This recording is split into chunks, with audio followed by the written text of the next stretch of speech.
How's it going, everybody? Jordan here, and in today's video I'm going to go over my new epic build using the new legendary perks from the second episode of the Atlantis DLC. In this video you'll see a strong poison hunter build that focuses on having a tame poison bear that tanks damage for you and can one-hit units and take on mercenaries 1v1. As always, if you enjoyed this video, leaving a like on the video helps out a lot, and you can leave your questions in the comments of this video or join our awesome Discord as well. Alright, let's get right into it. This poison hunter build deals a ton of poison damage as a hunter, but the key feature to this build is going to be having a tamed alpha bear. Now you can tame regular bears or alpha animals. You're always going to want to tame an alpha animal if you're using a tamed build like this one. The alpha bear can fend for itself when you use the legendary perk that gives it 50% damage and 100% health, plus maxing the tamed animal masteries. Your bear will be able to take on mercenaries one-on-one without your help and assist you with taking on large groups of enemies, and overall makes the hunter life in conquest battles much easier. The new DLC episode also allows your tame beast to deal poison or fire damage, and using that perk allows your bear to deal additional damage. Playing with the tamed beast was something I always considered, but there are other better hunter builds in terms of stats, but I never realized how fun it is to play with a companion like a bear and fight large groups of enemies together. It's important to note that your bear will not join you on mythical creature fights, and you can lose them by traveling to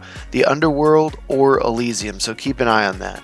I found the easiest place to get an alpha bear is in Locrease. The bear camp is pretty close to a fast travel point and can be easily paralyzed and grabbed with a predator shot. Alright, let's go over the gear for this build. So our primary weapon is going to be the legendary staff from the second episode of the DLC, the Staff of the Dead. We get hunter damage, poison damage, tamed beast deal poison damage, and then I engrave the other DLC legendary perk of Intoxicate applies to nearby enemies. Sadly, this does not work with the alpha bear, but it does work with your arrows. You can instantly poison tons of enemies with one arrow shot. Our secondary weapon is going to be an epic staff. I have assassin damage here. That can be hunter or assassin. You still deal a lot of damage, but having that additional assassin damage is useful if you want to assassinate people. But the primary perks are going to be crit damage, poison damage, and then we're going to engrave the other DLC perk that crit chance now affects elemental buildup. At 100% crit chance, you will instantly poison anyone you hit with an arrow with this legendary engraving on your build. For the bow, we have hunter damage, poison damage, and crit chance. And then this is where we engrave the 50% damage and 100% health for tamed beasts, again making your bear incredibly tanky.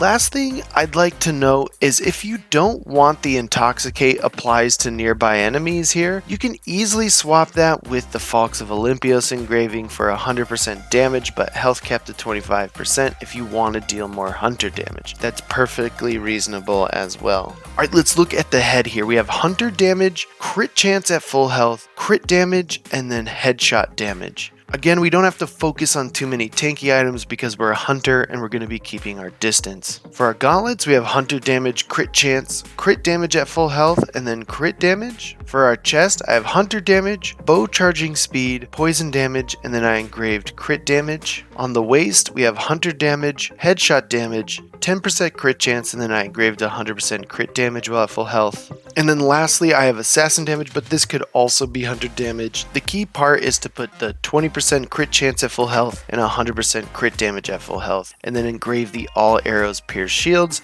so your multi-shots will always hit someone when you're using them in conquest battles. Alright, let's look at the abilities here. We have two. We have a hunter ability wheel and then a melee ability wheel. For our melee, we're going to have our primary ability be venomous attacks. Obviously, we rely heavily on poison for our damage with this, so you're going to want to have that in your first slot. For our secondary, we're using DLC abilities again of Chronos Time Warp. For hunters, it gives you additional headshot damage while time is slowed and extends time the more headshots you get, which makes it really fun to use. Our third ability is going to be the Chronos Time Shift. This is a great disengage ability for hunters or assassins who want to get out of a big fight. You can leap up into the air, stun them and either Rust Assassinate, or as a hunter, you can multi-shot from the air and take everyone out beneath you. And then our fourth ability is going to be the DLC upgraded healing ability, which makes you invulnerable and you get additional health back as you deal out damage. Alright, on the hunter side of things, our primary ability is going to be Predator Shot. Predator Shot with this build will be able to one-hit most mercenaries that you come across and will be a great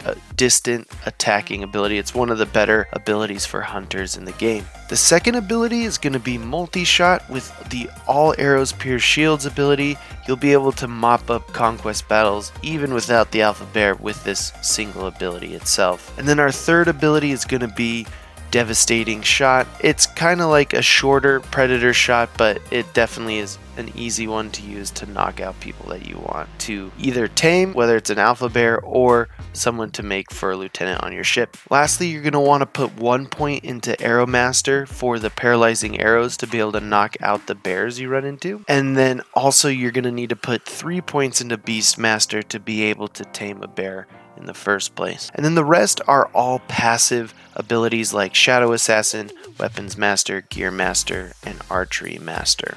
Alright, let's look at the masteries. Again, if you don't have as many points as I do, that's totally fine. Just focus on the primary ones that I've mentioned. So the 4 main masteries that you're going to want to max out are going to be Health for Tamed Beast to give your beast an additional 50% health. And then you want to max out Damage for Tamed Beasts on the hunter side as well. And then Crit Chance on the hunter side, and then on the assassin side, crit chance while at full health. This will give your build 100% crit chance and make your Alpha Bear the strongest it can possibly be. After that, you're going to want to put points into crit damage while at full health on the assassin tree, crit damage on the hunter tree, headshot damage, damage with bow charge shot, bow charging speed, maybe some hunter damage, and then armor penetration and damage dealt restored as health. And if you have the extra points, putting them into poison damage and adrenaline per crit to get that damage back is also a good idea. Alright, let's look at the transmog for this build. We're using the default transmog of the staff, which comes with the staff, which looks really good. For the bow, we're using the fanged bow. It fits the whole green poison theme very well. On the head, we're using the brown, darker variation of the Viper hood. For your gauntlets, we're using the green variation of the Conqueror's bracers. For the chest, we're using the Ubisoft reward chest item of the magnificent Mycenaean breastplate. For the waist, we're using the slithering belt. And then finally for the boots, we're using the Hunter's Tread from the Nemean Lion legendary set. Overall, I think it makes it look really cool and like a strong warrior hunter type build, and I really enjoy playing with it. So that's the Poison Hunter build. I hope you really enjoyed this one. I've been wanting to do Tamed Beast builds lately, but I just haven't really found like a motivation or a passion to go chase or make my own build for it. But since the DLC kind of gave us those perks, I started testing them and this build kind of came out of it. And I had a lot of fun playing it. It's a lot of fun to just poison people up and then stand at a distance and watch your bear kill them all. But it is important to remember you can't really use it with mythical creatures. And then also if you're like scaling walls or being assassin, like the bear doesn't travel with you and it can get cornered sometimes and killed. So it's best to use the bear by barging in and being a much more aggressive hunter playstyle and sticking close to your own bear. I wish they made tamed animals a lot stronger or maybe even like tied to your stats somehow. I still feel like even with all these boosts that the Tamed Beasts still don't feel worth it, and this build feels kind of novelty-ish to me, but it's still really fun to play and use in the game. Thanks again, and I appreciate every single one of you, and if you enjoy the video, remembering to leave a like helps support me a lot. I also stream every Tuesday and Thursday, and I'm going to start trying to stream on Saturdays as well, and I'm going to be streaming dually on YouTube and Twitch lately, so if you want to watch me on either of those platforms, you'll be able to do that as well. And if you have any questions, please remember to leave them in the comments of this video. You can tweet them at me or join our Discord as well. I love to help people as often as I can, and we have a lot of fun on my streams. And if you want your question answered, you can join there too. I typically answer most people on the live streams if I happen to get to it. Sometimes there's a lot of messages though, but thanks again for watching. I hope you enjoy this build. I appreciate all of you, and I'll see you guys next time. So proud I was born to be smart.